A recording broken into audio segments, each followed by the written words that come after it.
cat is equal to ABC, dog is equal to DEF என இருந்தால் tan by cot என்பது பின்வருவனவற்றில் எதனால் குறிப்பிடப்படலாம்.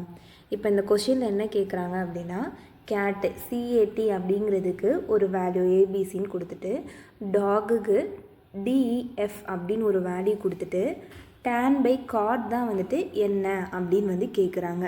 அப்போ நம்ம எப்படி செய்யலாம்? இப்போ பார்த்தோம் அப்படின்னா நார்மலாக நமக்கு ஆல்ஃபபெட் கொடுத்தாலே நம்ம என்ன பண்ணுவோம், ஏயோட வேல்யூ 1, பியோடது 2 இந்த மாதிரி ஏதாவது கண்டுபிடிப்போம்.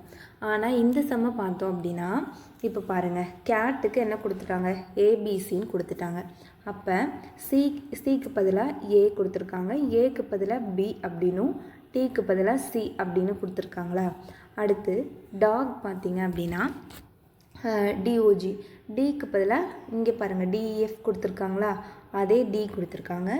ஓக்கு பதிலாக இ கொடுத்துருக்காங்க, ஜிக்கு பதிலாக எஃப் கொடுத்துருக்காங்க. கொடுத்துட்டு என்ன கேட்குறாங்க அப்படின்னா tan by cot தான் கேட்குறாங்களா. இதை நம்ம எப்படி பண்ணுறோம் அப்படின்னா இப்போ டேர்னுக்கு வந்துட்டு டிக்கு இங்கே என்ன வேல்யூ இருக்குது, இங்கே என்ன இருக்குது, சி இருக்கா, அதை போட்டுக்கிறேன். அடுத்து ஏக்கு இங்கே என்ன வேல்யூ இருக்குது, நமக்கு பி இருக்கா, அதை போட்டுக்கிறேன். இப்போ எண் வந்து இது ரெண்டுலேயுமே இல்லை, அதனால் என்ன பண்ணுறேன்னா அந்த எண்ணையே இங்கே போட்டுக்கிறேன். ஓகேயா. அப்போ டேர்னுக்கான வேல்யூ சிபிஎன் அப்படின்னு நான் எடுத்துக்கிறேன். ஓகேங்களா. அடுத்து என்ன, காட்டு.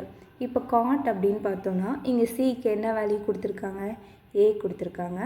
அடுத்து ஓ பார்த்தீங்களா, ஓக்கு என்ன வேல்யூ கொடுத்துருக்காங்க, இ கொடுத்துருக்காங்க.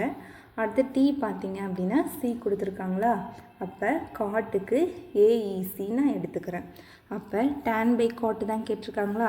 அப்போ டேனுக்கு என்ன வேல்யூ சிபிஎன்னு, காட்டுக்கு என்ன வேல்யூ இந்த ஏஇசி. அப்போ சிபிஎன் டிவைடட் பை ஏஇசி தான் நமக்கு ஆன்சர். ஓகேங்களா.